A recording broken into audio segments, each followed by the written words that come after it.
Well, this is me coming home with my latest purchase, a tree that grows to more than 5 meters tall and a garden which is way too small for another big tree. But I wanted very specifically a black Genoa fig, and I'll tell you why in a minute. But firstly, let me introduce this episode, which is all about how to grow lots of figs in a very small garden. The answer, of course, to having your own figs in your own garden, if you have a small space, is to grow your figs in a container. And containers are great for limiting the size of the tree, and fig trees actually really like to have their roots contained. They like a warm, sheltered, sunny position, and they really don't mind living in pots. This is my 20-year-old fig tree, and it started off in pots that were stepped up in size and has lived in this container for the last 10 years, and it produces a very good amount of fruit. This episode I will talk about growing figs in containers, and I'll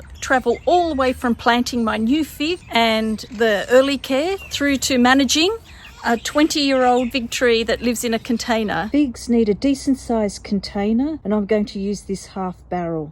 And they're not very fussy about the soil, but it just needs to be well drained. This is actually my own soil, mainly made from leaves and compost.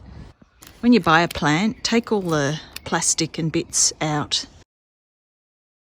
Give it a good soaking to get it out of the pot. God, watch out for the stem. Fig trees actually require very little work. Maybe a little water, but don't keep it damp all the time either. Perhaps best to let it dry out between watering, and that helps to avoid root rot. A lot of people attempted to cut off the top of the plant to restrict the growth of the tree, but that really just achieves the plant bushing out. And I don't want that shape. I want a strong central leader and a trunk eventually. Okay, and now for routine care. Well, it's fairly minimal. If they're in a pot, their entire ecosystem is reliant on you, and so it does require to keep moisture up at certain times. I also fertilise in spring especially, and I keep conditioning and adding to the soil. Every now and then a little bit of worm juice or a little bit of top up of compost or some seaweed. Figs like a bit of fertiliser, but a more potassium rich fertiliser and less nitrogen. Prune fig trees at the end of winter when the plant is dormant, and you can see what's happening with the branches. Fig trees require very minimal pruning though, so it's really just to tidy up and pruning the tree down to the desired shape and size that you want. I hardly prune this tree at all. I take out branches that are rubbing against each other, or if they're damaged. Because it's such a close planting, things like this that are rubbing against the fig tree, I'll prune off. And then bits that are dead, I'll take it off right up back to the branch. I'm going to take it off here.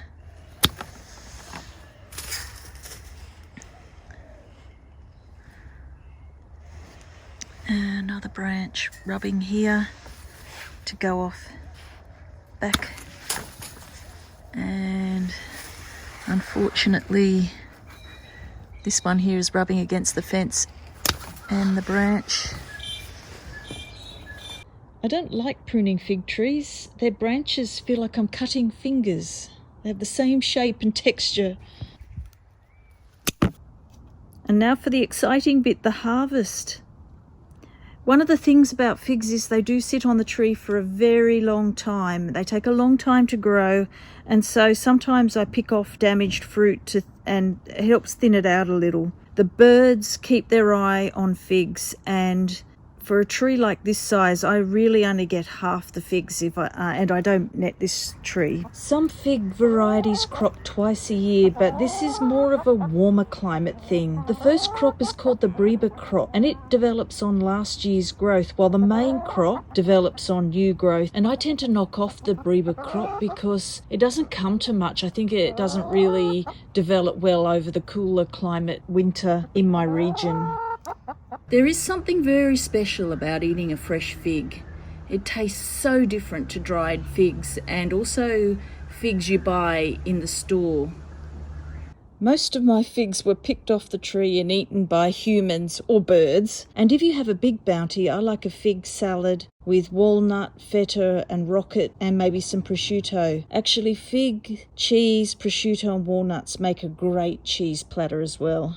And so fig trees are actually the perfect container plant in that you get to have a fruit that is expensive and very seasonal and doesn't transport well, and is only really, really delicious when you pick it off the tree and eat it.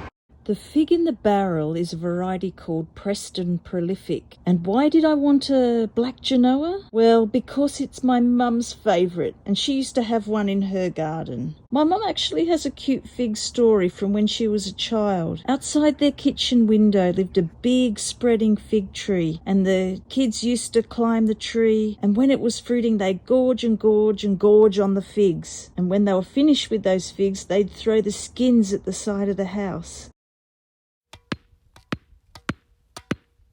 And there was great enjoyment at seeing the skin stick to the house and the patterns that they created, often looking like butterflies.